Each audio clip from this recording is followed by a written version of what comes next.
JBN, we keep you informed. I am Michelle Jones, and in the news, Good Samaritan freed of assault charge after rescuing boy from dog attack. 34-year-old electrician Renford Carr, who rescued a child last year from a dog attack, has been freed of an assault charge. He was arrested and charged following a complaint made by the owner of the dog.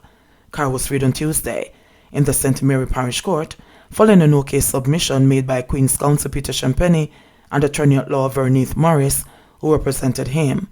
Carr was driving his motor vehicle in Mango Valley District, St. Mary, on April 4 last year when he saw a dog attacking a 10-year-old boy who was walking on the road. He jumped out of his vehicle and threw stones at the dog in order to rescue the boy. The boy had to receive medical treatment as a result of injuries suffered during the dog attack. Tanisha Williams, the owner of the dog, complained that Carr came into a yard and beat her up, and he was charged with assault occasioning actual bodily harm. Carr admitted to chasing the dog into the owner's yard, but denied assaulting the woman. The lawyer suggested to the witness, under cross-examination, that she got upset when she saw Carr in her yard and attacked him, but she denied the suggestion. Under cross-examination, the dog owner admitted to being a complainant in 5 other cases before the court. It was suggested to her that she is known to be litigious, but she denied the suggestion. The dog owner testified that she received several injuries from Carr as a result of the alleged beating. However, under cross-examination, the defense lawyers pointed out that the evidence revealed that no such injuries were observed by the police or the doctor, who saw the dog owner immediately after the incident. After the Crown closed its case on Tuesday, Champagne submitted that the testimony of the complainant was totally discredited. The prosecution conceded, and the judge then freed Carr of the assault charge. Man fatally shot in Burnt Savannah. Bug Lane in Burnt Savannah, St. Elizabeth, was the scene of a fatal shooting on Wednesday. The body of an unidentified man was found about 8 o'clock. It was reported that residents heard explosions and called the police. The body, which had bullet wounds, was later found. A car and various items, including a shovel and pickaxe, were found nearby. This is the third murder on Bug Lane since the start of the year. An American visitor and a woman were killed in January and April. Police probing double murder in Bull Bay. No motive has been established for the fatal shooting of 2 men in Bull Bay in the East Kingston Police Division. The men have been identified as 21-year-old Shalon Chamberlain of Taylorland, Bull Bay, and the 26-year-old Orion Bennett of no fixed address. About 1 o'clock Tuesday morning, residents of Taylorland heard gunfire and called the police. The bodies of the 2 men were later found. Woman asking court to compel police to return ill common-law husband. A St. Andrew woman is seeking a court order to compel the police to return her ill common-law husband they removed from her house last week. Robin Patrick yesterday filed a suit against Superintendent Aaron Fletcher of the Constant Spring Police Station and the Attorney General. The suit arose from the alleged forced removal of Attorney-at-Law Harry Charles Johnson from his St. Andrew home on August 6. In the court documents filed yesterday, Patrick said 3 armed policemen from the Constant Spring Police Station, along with Johnson's daughter, came to the premises. 2 women purporting to be nurses also came with them. Patrick said she questioned the policemen as to whether they had court orders or a search warrant, but they said they had orders from their boss. Johnson, who cannot speak because of a stroke he suffered in February last year, was then taken out of bed, placed in a wheelchair and taken away.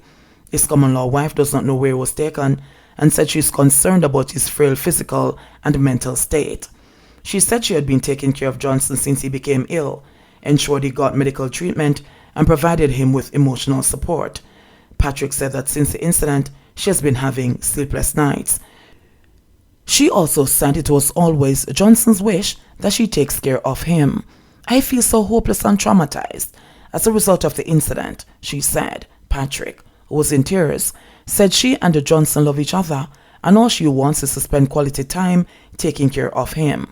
Attorney-at-Law Hugh Wildman, who represents Patrick, says he'll be seeking an early date during the legal vacation for the hearing of the application. Wildman also disclosed that the matter has been reported to the Independent Commission of Investigations.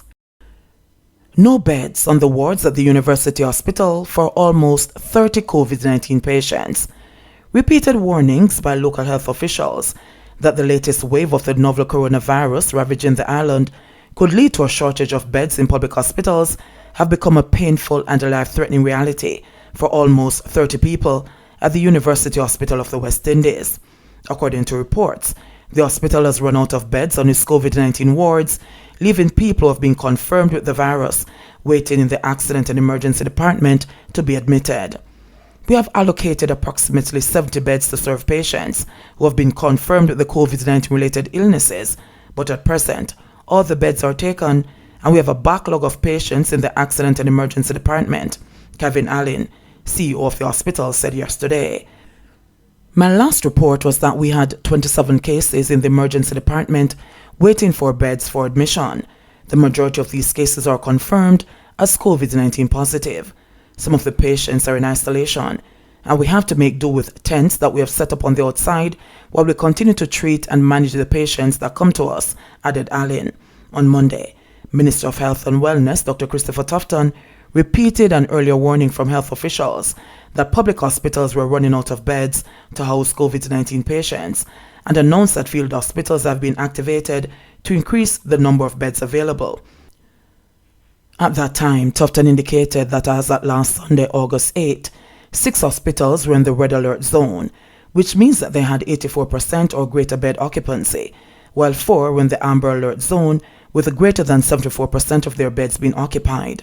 Tufton noted that in addition to the facilities, with more than 84% of their bed capacity occupied, were Cornwall Regional, Savlamar, Port Antonio, St. Anne's Bay, Mandeville Regional, Princess Margaret and the Spanish Town hospitals. Yesterday, Allen said, based on the pressure on the hospital for beds, the increase in the number of people needing hospitalizations is weighing down the medical staff. This is putting a tremendous strain on the clinical team, our doctors, our nurses, our allied support team, radiologists, labs, but we are pushing through. We have our COVID-19 task force that is steered by Dr. Carl Bruce, meeting 3 times per week. And as the numbers increase, I suspect that we'll have more frequent meetings, said Allen. I want to use this opportunity to thank the brave men and women who serve this institution and continue to serve even under tremendously trying situations. I also want to use the opportunity to acknowledge the suppliers who, despite not being paid on time, continue to provide us with the much needed supplies as we try to tackle the virus and to treat the patients, Allen added, as he appealed to Jamaicans to take the COVID-19 vaccine as it becomes available. $4.3 billion allocated to primary level schools for upcoming academic year. A sum of $4.3 billion has been allocated to primary, all-age and junior high schools for the 2021-2022 academic year. The funds are being disbursed in 4 tranches, with the first tranche paid over in June.